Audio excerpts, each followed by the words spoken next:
Welcome, Middlers, to the Medium in the Middle podcast. My name is Stephanie, and I take you on a journey of self-discovery and spiritual exploration. I am a Reiki master teacher, a spiritual and business mentor, and of course, a psychic medium. And I am here to share my story and help you tap into your extraordinary abilities.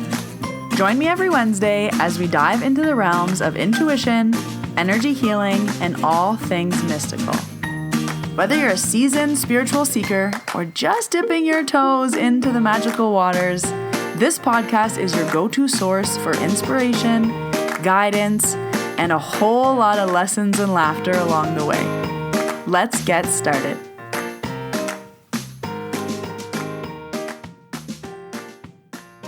Hello, Middlers. Welcome to episode 249. My name is Stephanie. I am the medium in the middle. Welcome back to the second episode of the year.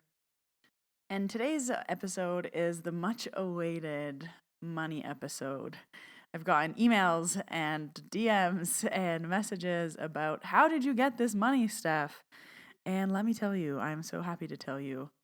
And I do want to put a little maybe disclaimer on this episode that yes, we're talking about money and it might make you uncomfortable. And if it does make you uncomfortable, I would ask yourself why. But one of my biggest tips is that we have to talk about money. And even as uncomfortable it is for me to make this episode, I need to also practice what I preach, because you'll see through this episode, through talking about money is how I figured out my money problem. So if you don't know what I'm talking about, I recently purchased a new home. Go back to last week's episode 248 where I tell you the whole story about that. But now I'm going to tell you how I got the money for this new home. So in last week's episode, I told you that I needed to figure out an additional $20,000 by Monday. And today I'm going to tell you how I found that money 4 times. 4 different options. And we're also going to talk about all the money things related to this house, because there were a few very important lessons that I learned through this experience. And again, talking about them I know is helpful for other people. I know talking about money can be uncomfortable, or it's taboo, or we just don't do it because we're told that it's tacky. I don't think it's tacky at all. I think we should be talking about money, and it just helps everyone else in the process.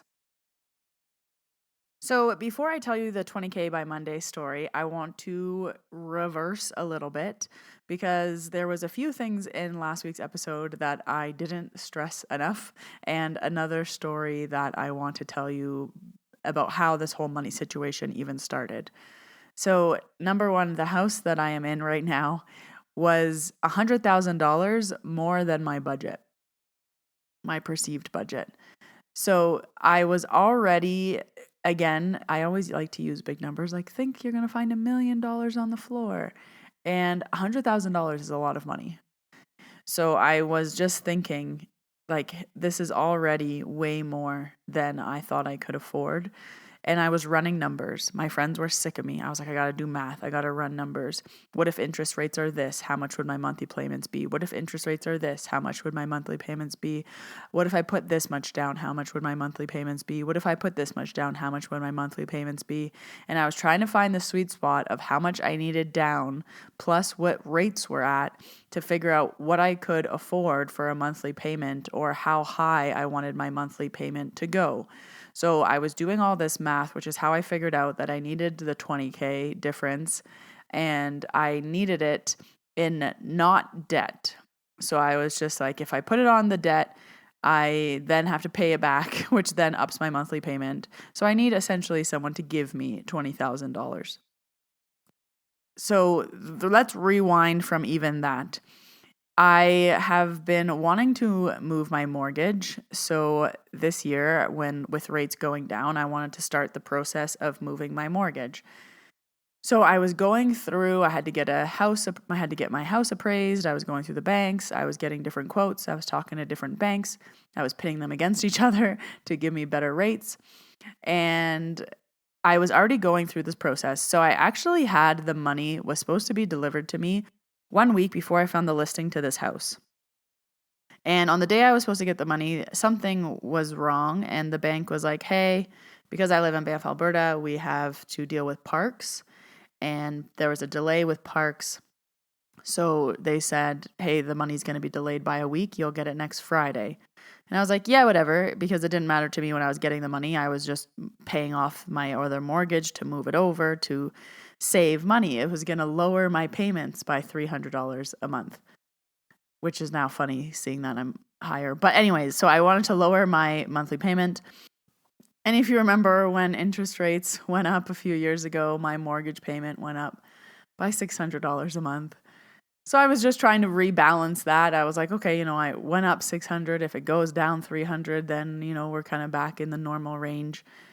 So anyways, all of this to say, I was in the process of working with the bank, seeing how much I could get approved for, doing all the things with proving your income and all of that fun stuff. I had been doing it for months with the bank. And then when my friend sent me that listing on the Friday, that was the Friday I was supposed to get the money. So I instantly messaged my bank lady and I said, hey, I know I'm supposed to get the money like today or the Monday. I'm pretty sure it was the Friday though.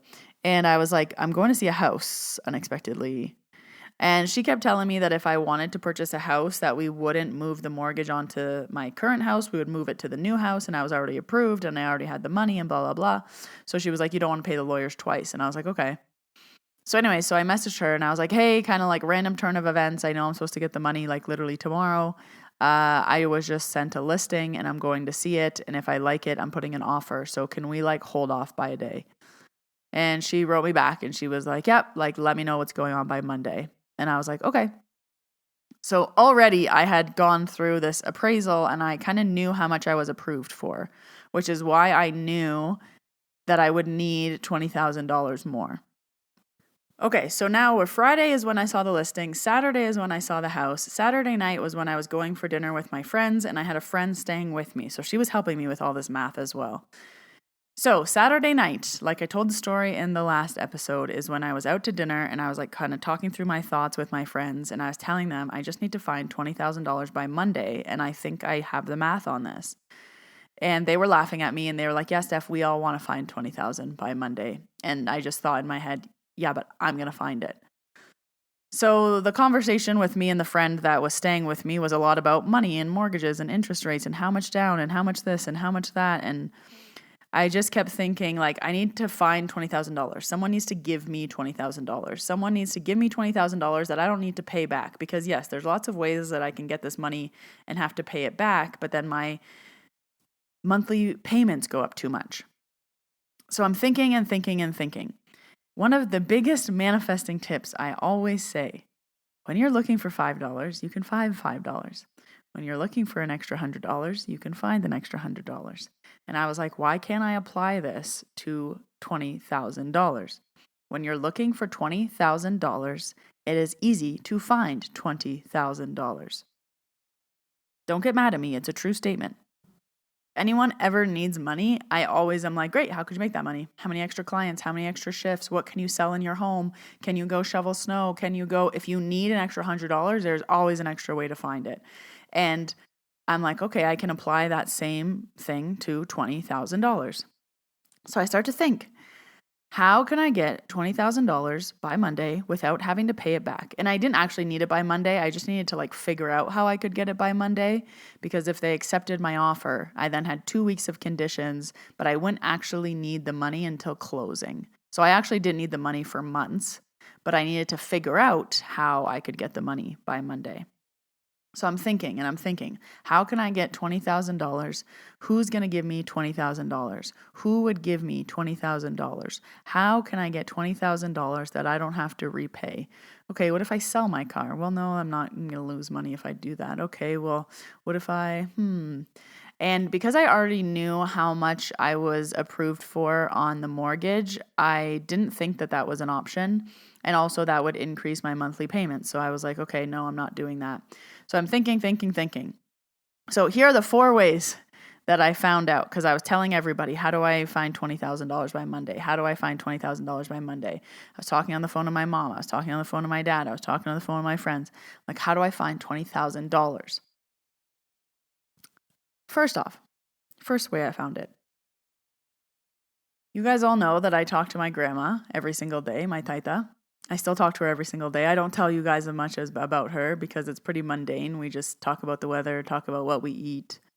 She reminds me to eat.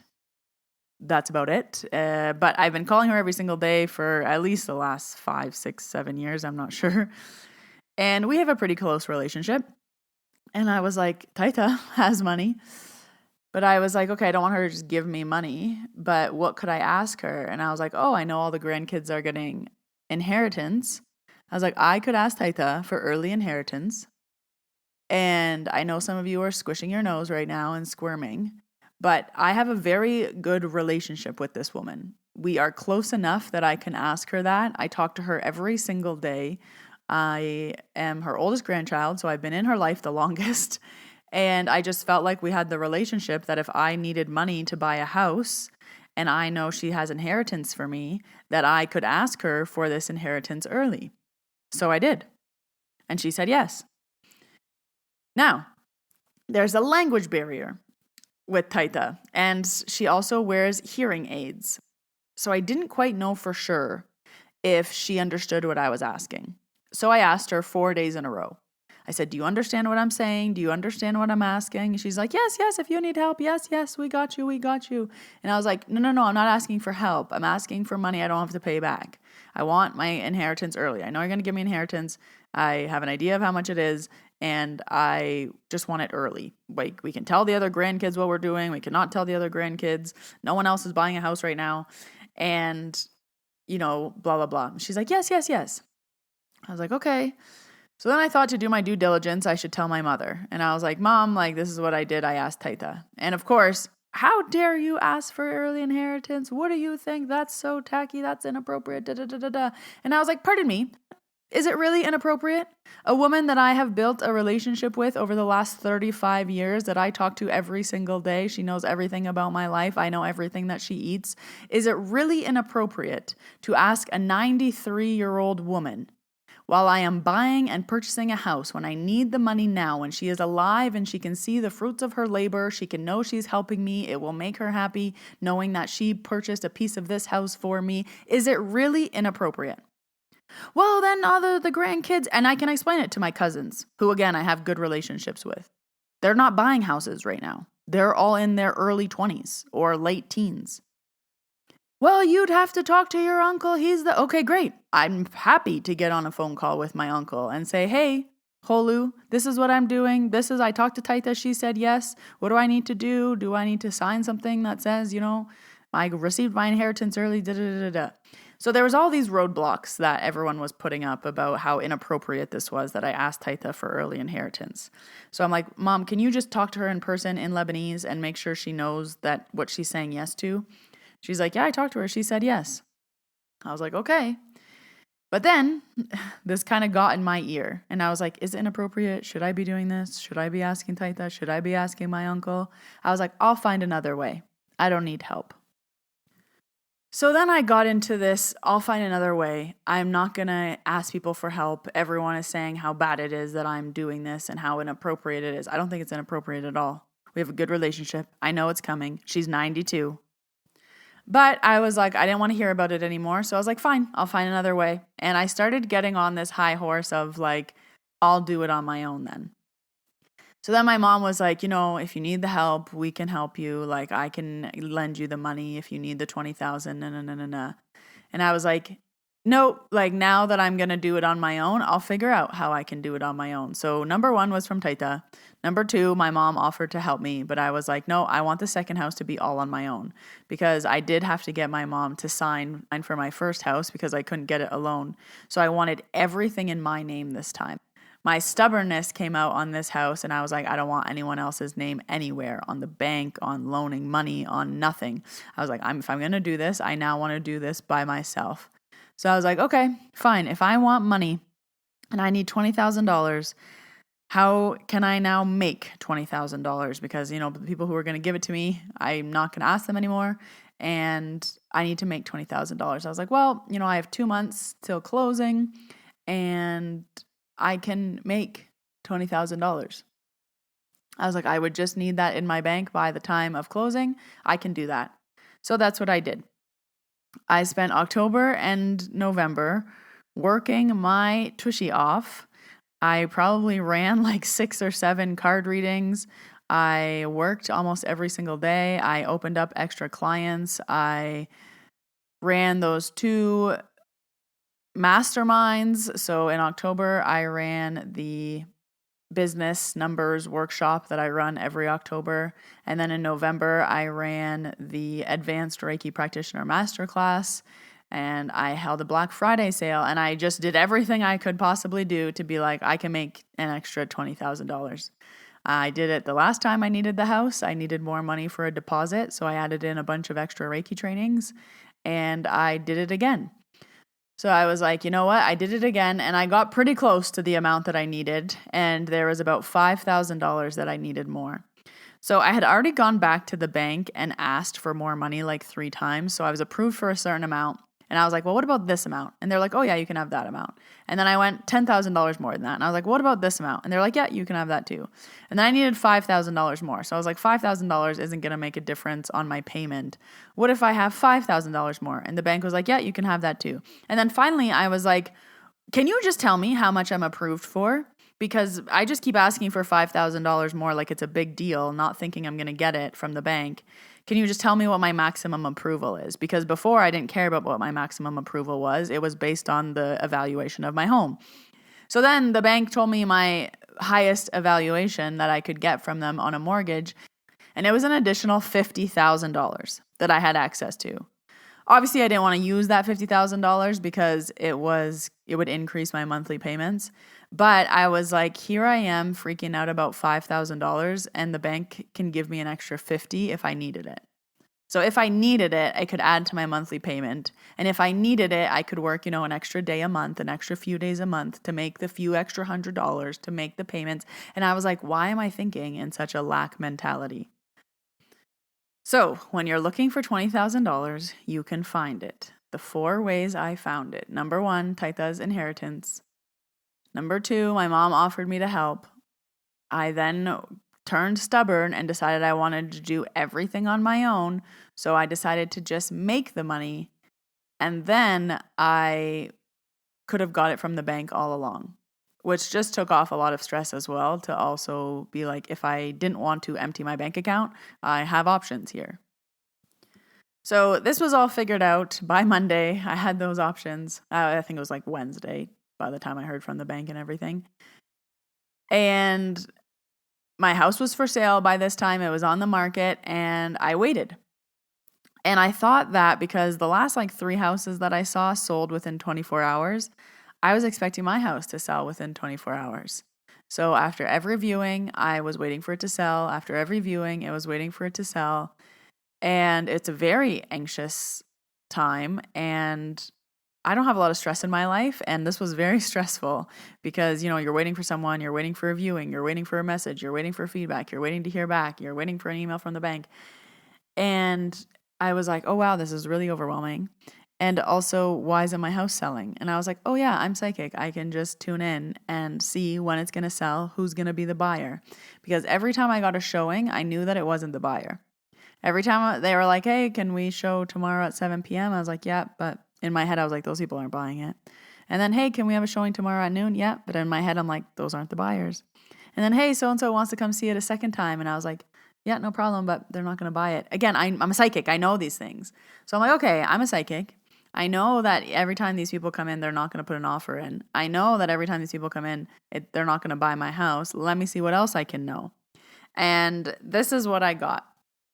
I knew that the house would be mine, the new house would be mine, but I did not see my house selling.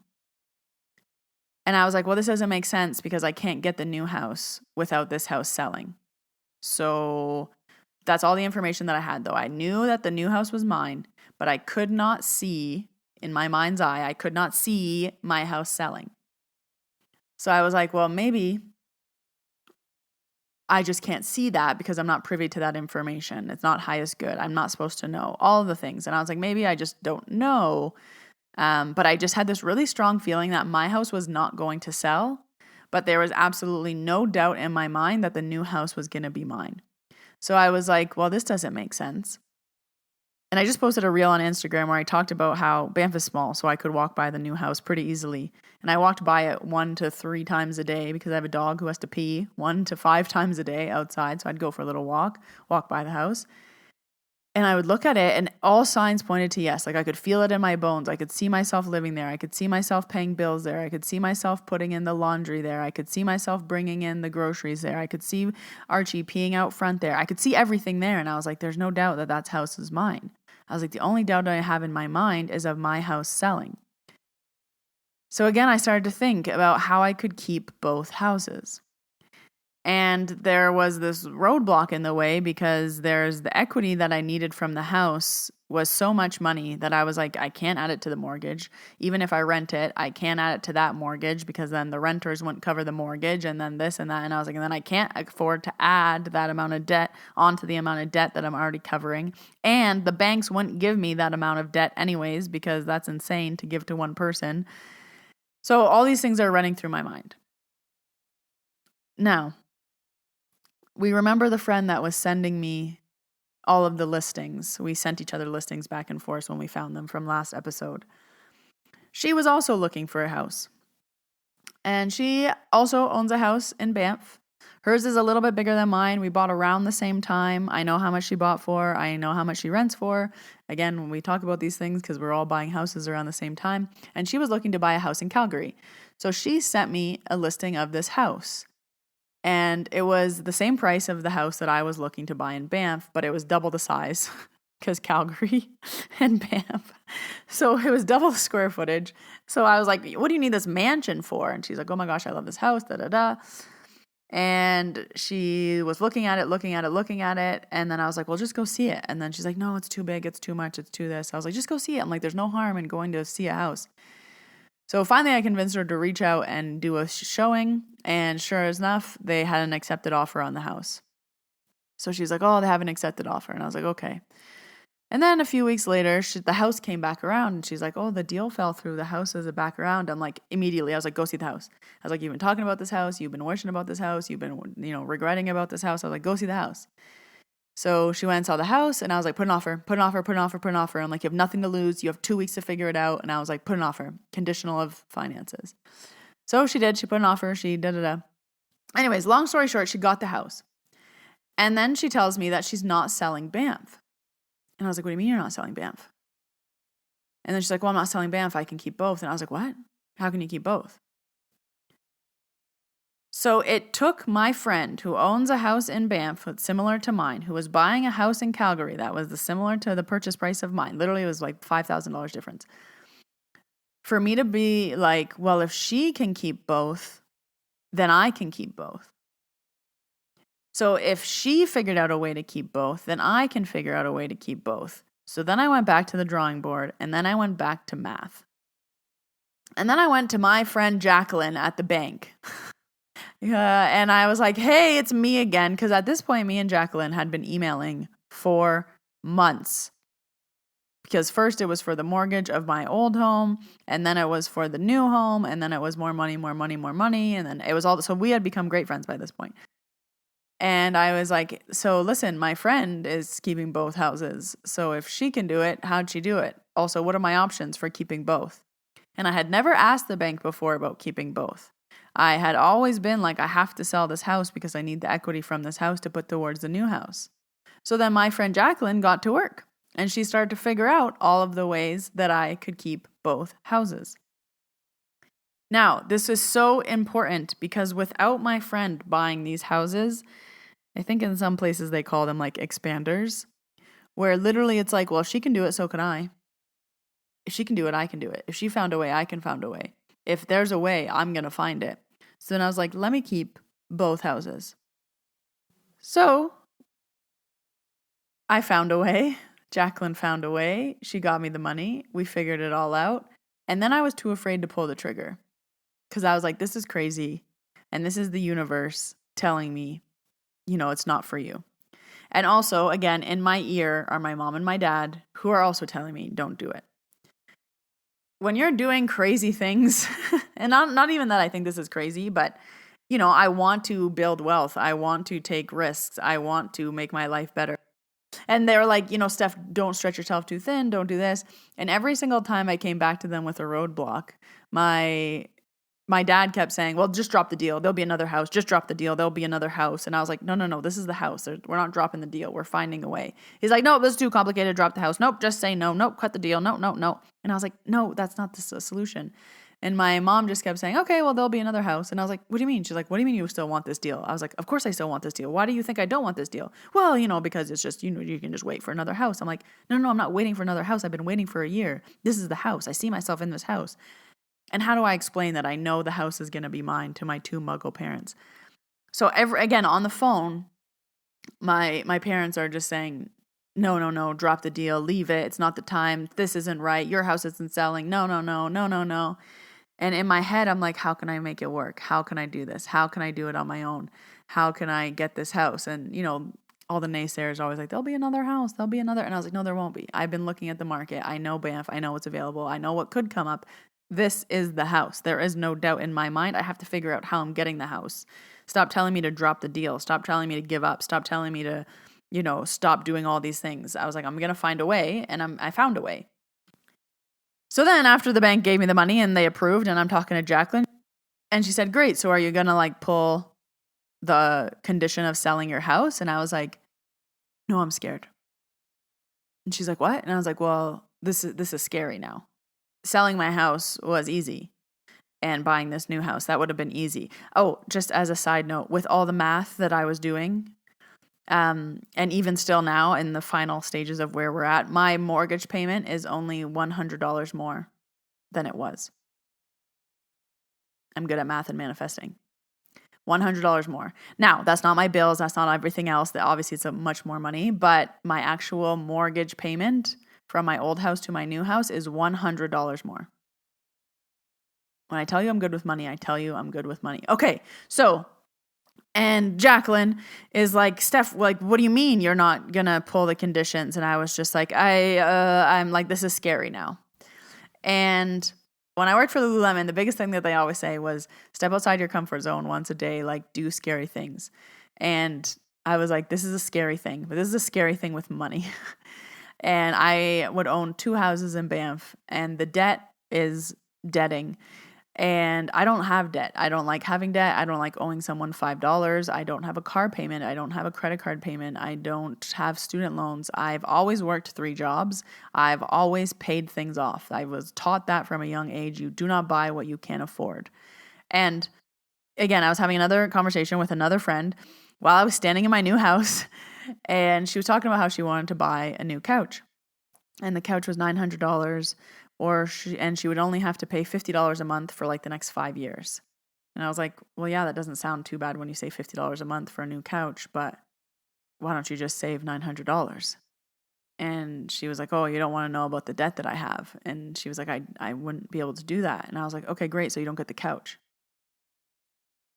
And she was like, well, no, I want a new couch. And I was like, yeah, and you don't get the couch. That's always been my mindset. You don't get the couch.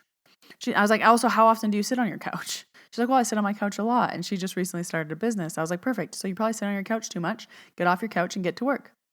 Make the money to buy the couch.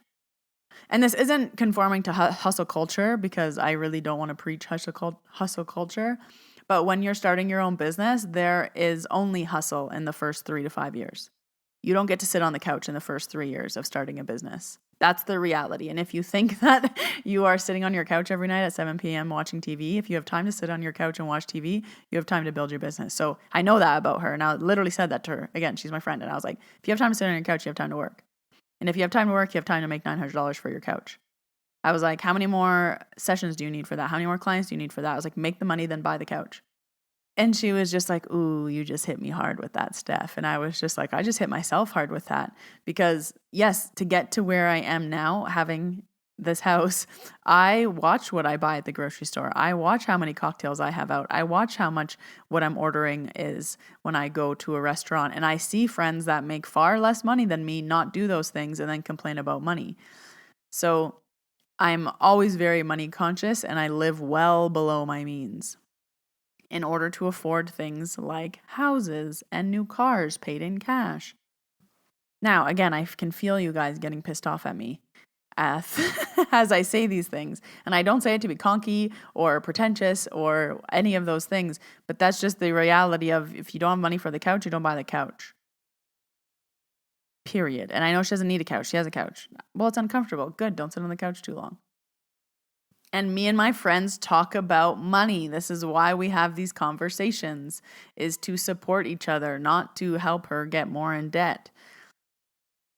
And she literally said, she's like, you having this house is such an expansion for me so that I know what's possible. She's like, I know how many years you've been in business. I see how hard you work. I know now that I want this too. She's like, and she was walking through my house being like, you're expanding me. You're expanding me. Like, I want this. I want this. I'm going to have this. I'm going to have this. I'm like, yes, you are. Yes, you are.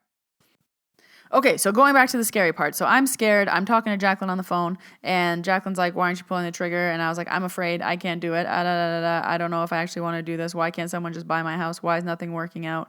Going back to my intuition where I just know that the house was going to be mine, and then I knew that my house wasn't going to sell, and this was coming up because I wanted my possession date to be December 20th. Because I was taking time off around Christmas and New Year's, and I wanted to move around that time. And time is money, and I work a lot, and I wouldn't have time to move or when I'm working 6 days a week. So I need to be settled. My energy needs to be good. I need to be all of those things.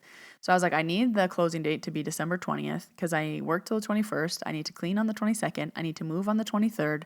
And then in between Christmas and New Year's, when I have a bunch of days off, I need to move and get settled so that I'm in the house ready to go. If the house closes mid-January, that's a nightmare. If it does sell and it closes at the end of January, that's also a nightmare. I was like, I have the time now. And I wanted to paint and I wanted to do all these things. I was like, I need the house by December 20th is the closing. Also, December 20th was the last closing date of the year. So after that, it was that or January 6th.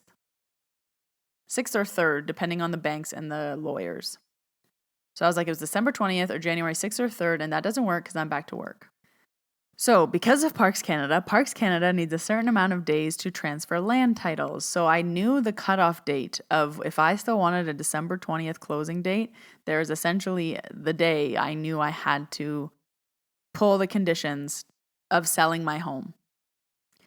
So I woke up one day, it was before the gym, and I thought about my phone call with Jacqueline and her telling me, like, just do it, Steph. Like, what are you waiting for? And me telling her I'm scared and me knowing that my intuition knew I was going to get the new house. I knew I was going to get it on December 20th. I knew my house wasn't going to sell. And then I remembered that I knew that the universe told me that I could have both. And at the time, I thought they meant the house and the car. And now here I am thinking about all the ways that I could keep both, all the things that I could do to keep both, all of the things I was doing with the bank, all the scary things I was doing with the bank. And the universe told me from day one, you can have both. So I was 5 minutes late to the gym that day because I called my realtors and I pulled the trigger. And I called my lawyers and I pulled the trigger. And I called the bank and I pulled the trigger. And I said, remove the conditions. Remove the conditions right now. December 20th closing date. I want the house. I'm keeping both. I'm getting a tenant. And I just did it. I was like, what am I waiting for? The universe has been handing this to me. They told me I could have both from the very start. What am I so afraid of? And if we've learned anything about me from this episode, is that if I need money, I can make it. I literally see money in everything. But I was like, I could pick up extra shifts at the restaurant that I do an MC show of. I could sell things in my home. I could work an extra day. I could run an extra training. I could do an extra mediumship circle. I always know if I need money, I can make it. I'm an entrepreneur. How much money I want to make, it's there to make. You just have to work. So I was like, I know I can trust myself on that. I know if I'll figure out a way. And I know that if the universe is handing this to me and all signs point to go, my intuition has been telling me from the start, and I've been told you can have both from the start, Like, let's go, let's play, let's roll. Here we go. Now, this might all seem crazy. You're like, holy hell, Steph. You're just trusting the universe. You're just trusting your intuition. You're just trusting the gut. You're just trusting this lady, Jacqueline, from the bank who's willing to somehow give you all this money. And next week's episode is going to be about all the synchronicities over the 2 months from when I saw the house in late September to when I pulled the trigger in early December. There were so many synchronicities that confirmed that this house was going to be mine. There was like no option. I was like, yes, I have to pull these conditions. So I'm going to tell you all of the little tiny details next week about things that lined up to support me. But again, I just want to reiterate, this is still an uncomfortable conversation for me to put onto the internet for you all to listen to and to share these numbers and what happened. But I do think it's expansive. I do think it's an important conversation. I think I need to practice what I preach. I want people to know what's possible in the same way where my friend buying both of those houses expanded my awareness to be like, how can I keep both? She kept both. That means I can keep both. And I hope that this episode is that for you. I don't want it to upset you. I don't want it to rub your money wounds. I want to, again, remind you, I don't have kids. I don't have a partner. I've worked 3 jobs since I was 18. I am a workhorse. Those are my priorities. Your priorities can be different. All my friends that make less money and spend more, they are very happy to do that. They're like, yeah, I would rather not have savings and do this. I would rather not own a home and do this. I would rather not own a car and do this. And that is totally fine. That is why everyone is different and everyone can spend their money as they want. But I'm just sharing with you my experience. I hope it helps you. I hope maybe it's a lesson. I hope it expands you. I hope it gets you thinking. And I also want to focus on the aspect of fear. This was all very scary. People have been now asking me, how's your new house? How's your new house? It feels scary. And it is more money and it is a big commitment. And I do now have tenants and I do own 2 properties and there is so much responsibility and the lawyers and the banks and the insurance and the this and the that. It was a crazy few months. I was also working like a dog over those few months. So it was just all a perfect storm coming together. But I can trust myself and I know myself. And even going into a new year where I'm like, oh my gosh, I have to do this all again. I have to grind just as hard again. And everyone's been asking me about vacations this year. And do I want to do this? And do I want to do this? And my answer has happily been, no, I'm enjoying my house this year. No, I'm not planning vacations this year. I'm enjoying my life is perfect. My life is a movie. I live in beautiful Banff, Alberta. All my friends live half a block away from me. I can walk anywhere. Millions of people come here a year. Like, I don't need to leave. This year I want to enjoy my house. I want to paint. I want to sit on my porch. I want to have people over. I want to host dinner parties. I want to put up art on the walls. I'm installing an aerial silk into my home because I used to be an aerial yoga teacher. I want that in my home now. So I'm doing it. I'm doing all these things for my home where I don't have to travel. So again, it's not a lack mentality. It's like I would rather invest in my home than invest in travel this year. I traveled lots last year. Got on a plane lots of times, but I love Banff and I'm more than happy to be here in my new home. It's all about perspective. Okay, this episode is getting very long, but I wanted all the money things in this episode. And I wanted to remind you that always, if you're looking for money, you can find it. If you're looking for opportunities, you can find it. If you're looking for roadblocks, you can find it. If you're looking for reasons not to buy the house, your parents will always tell you them. And it is my job to break through their limiting beliefs in order to achieve what I want in this lifetime. And I'll tell you one more thing before we wrap up here. When I called my mom and I was like, hey, I pulled the trigger this morning. Like, I removed conditions. I'm getting a tenant. 2 days later, I had a tenant. Anyways, she said to me, she's like, wow. Okay. She's like, I wouldn't do it, but I'm not you. And she's like, you're better than numbers with I am. And you know yourself better than I do with money. So she's like, good for you. Do it. And then when I told my dad, he's like, now you have to get a tenant. Make sure they're a good tenant. What if your tenants don't pay? What if your tenants don't do this? What if your tenants don't do that? And I was like, Dad, I live in Banff. I could charge $1 million and someone would still be like, I'll rent it. Can 17 of my Australian friends live in it? So I knew that renting wasn't going to be a problem. But again, there's always people in your ear. What about if they don't pay rent? What about this? What about this? I'm like, everything will be fine. Okay, the last thing I want to say, and something that I live by, I've heard it on a podcast a while ago. Never take advice who isn't where you want to be or have more than you.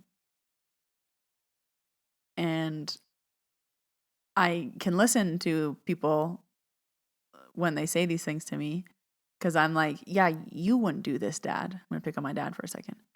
I was like, you wouldn't do this and you didn't do this. So I can't take advice from you. So I was, again, trying to think of who can I take advice of that can do this, that has done this, that would take a risk. So I went to a few of my business owner friends, and in a heartbeat, they were all like, yeah, do it. Yeah, keep both. What are you thinking? The bank would give you the money? Great, keep both. Do it. What are you waiting for? And I was like, oh yeah, the people who have done this before are like, yeah, do it.